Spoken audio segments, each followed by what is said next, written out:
วันนี้คิวจะมาแนะนำยางสำหรับรถเก่งซีดานขนาดเล็กขอบ 15-16 หรือว่ารถอีโก้คาร์4แบรนด์นี้ผมว่า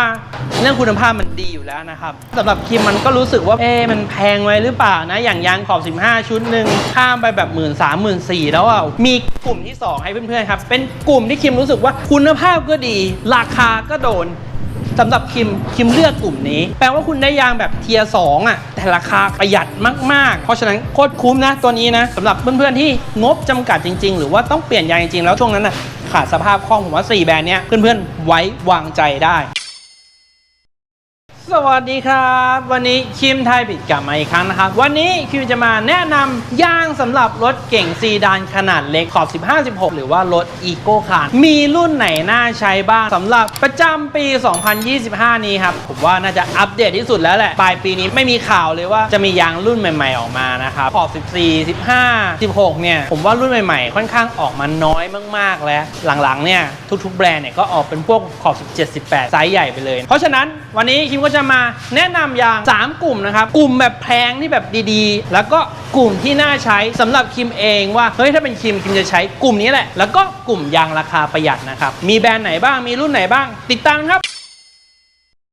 กลุ่มแรกเลยนะครับที่คิมอยากจะแนะนำก็คือกลุ่มที่แพงที่สุดแล้วก็คุณภาพดีแบรนด์แรกที่คิมอยากจะแนะนำก็คือโยโกฮาม่าAE51 จริงๆโยโกฮาม่าเนี่ยสำหรับรถเล็กมีหลายรุ่นนะ E70 ES32 แล้วก็ AE51 แต่ว่าใน3รุ่นนี้ AE51 คือรุ่นที่ดีที่สุดถ้าเพื่อนๆอยากได้ยางรถเก่งที่มีความนุ่มประหยัดน้ำมัน AE51 เนี่ยตอบโจทย์เลยมันเป็นรุ่นหนึ่งที่ให้ความรู้สึกว่านุ่ม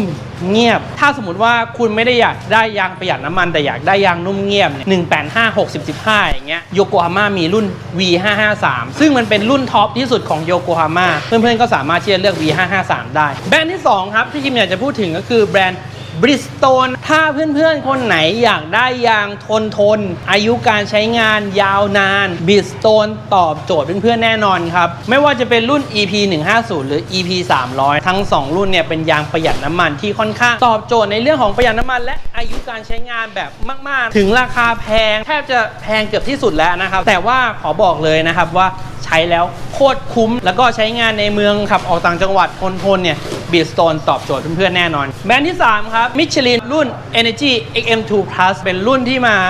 อัปเดตมาจาก XM2 ธรรมดานะครับเท่าที่สัมผัสมาเนี่ยจุดเด่นจริงๆก็คือเรื่องของการเกาะถนนที่เพิ่มมากขึ้นหลายๆคอมเมนต์เนี่ยจากรุ่นก่อน XM2 เนี่ยก็จะบอกว่านุ่มนะมันเงียบนะแต่มันรีดน้ำไม่ค่อยดีเลย XM2 Plus เหมือน minor change สิ่งดีๆมันก็เกิดขึ้นครับเรื่องการรีดน้ำเรื่องการเกาะถนนของ XM2 Plus ตอบสนองการขับขี่ได้ดีขึ้นนะครับจากรถที่ใช้งานในเมืองอย่างเดียวนะผมว่า XM2 Plus ก็เป็นรุ่นหนึ่งที่สามารถขับออกต่างจังหวัดบ้างได้นะครับผมแล้วก็อีกรุ่นหนึ่งรุ่นสุดท้ายนะครับก็เป็นยางแบบราคาแพงอย่างโตโยนะครับเป็นตัว CR1 นะผมว่ามันเป็นยางแอบแพงไปนิดนึงนะมันเป็นยางที่แบบภาพรวมๆเนี่ยถือว่าเป็นยางที่ดีใช้ได้เลยครับสำหรับโตโย CR1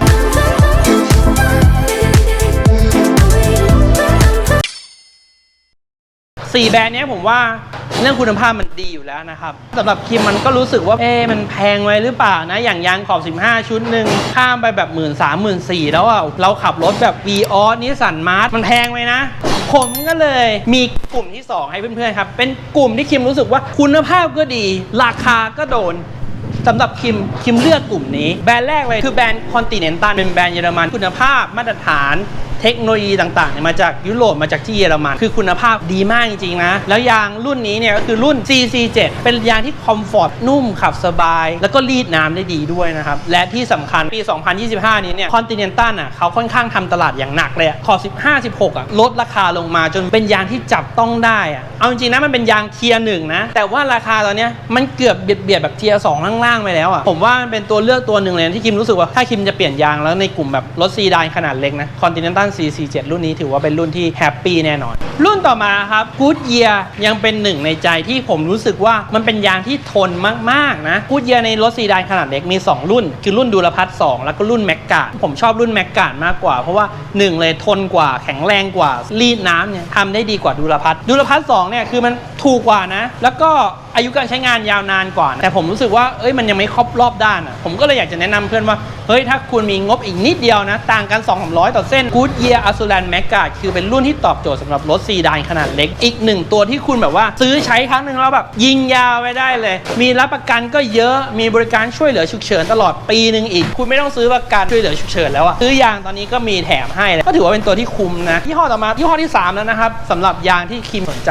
DunlopครับDunlopเนี่ยจริงๆมีหลายเซกเมนต์มากเลย Touring R1 EC 300 LM 705แต่ถ้าคิมจะเลือกคิมเลือก LM 705ครับ LM 705เนี่ยจริงๆเนี่ยมันเป็นรุ่นที่พัฒนามาจากรุ่น LM 704และ EC 300ครับเขาเอาจุดเด่นของ EC 300ที่มีเรื่องของความนุ่มเงียบเนี่ยมาใส่ใน LM 705แล้วก็เอาเรื่องก่อถนนของ LM 704มาใส่ใน LM 705เพราะฉะนั้นเนี่ย LM 705มันเป็นเหมือนกับนุ่มเงียบขับสบายนะก่อถนนดีนะประหยัดน้ำมันนะเหมือน EC 300นะผมก็เลยคิดว่า Dunlop LM 705รุ่นนี้เนี่ยเป็นรุ่นที่ตอบโจทย์รอบด้านครบหมดในยางรถเก๋งซีดานขนาดเล็กก็เป็นอีกรุ่นหนึ่งนะที่ผมรู้สึกว่าราคา LM 705ไม่ได้แรงแต่ว่าคุณภาพเกินราคาแบรนด์ที่4แล้วนะครับไอ้สเปคไซส์ยางกลุ่มนี้มันเยอะนิดนึงเพราะมีตัวเลือกน่าใช้ค่อนข้างเยอะHankook K435 รุ่นประหยัดน้ำมันครับแบรนด์สัญชาติเกาหลีนะครับนุ่มเงียบประหยัดน้ำมันใช้งานทั่วๆไปในเมืองรีดน้ำโอเคนะครับรุ่นนี้ก็ถือว่าเป็นรุ่นที่ตอบโจทย์แถมที่สำคัญคือ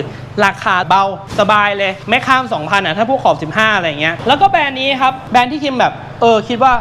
มันน่าสนใจแล้วก็น่าใช้แบรนด์ดาวันติครับรุ่น DX390 รุ่นนี้เนี่ยจริงๆนะมันเป็นยางที่แบบรีดน้ำดีอย่างที่2เนี่ยของดาวันติ DX390 เนี่ยคือเรื่องของความนุ่มตอนแรกเนี่ยผมไม่เชื่อนะว่าจริงๆยางดาวันติมันอยู่แบบเทียร์เดียวกับพวกแบรนด์ที่ผมพูดไป4แบรนด์ที่ผ่านมาแต่ว่าพอใช้งานจริงแล้วอ่ะดาวันติกลุ่มนี้เลยจริงๆพวกรอยต่อถนนหลุมอะไรเงี้ยเก็บได้หมดไม่โยนตัวด้วยเพราะฉะนั้นดาวันติ DX390 เนี่ยเป็นอีกตัวเลือกหนึ่งที่คิมแบบประทับใจนะใน4แบรนด์เนี่ยรุ่นนี้มันถูกสุดแปลว่าคุณได้ยางแบบเทียร์2อ่ะแต่ราคาประหยัดมากๆเพราะฉะนั้นโคตรคุ้มนะตัวนี้นะผมว่าคุ้มเกินราคา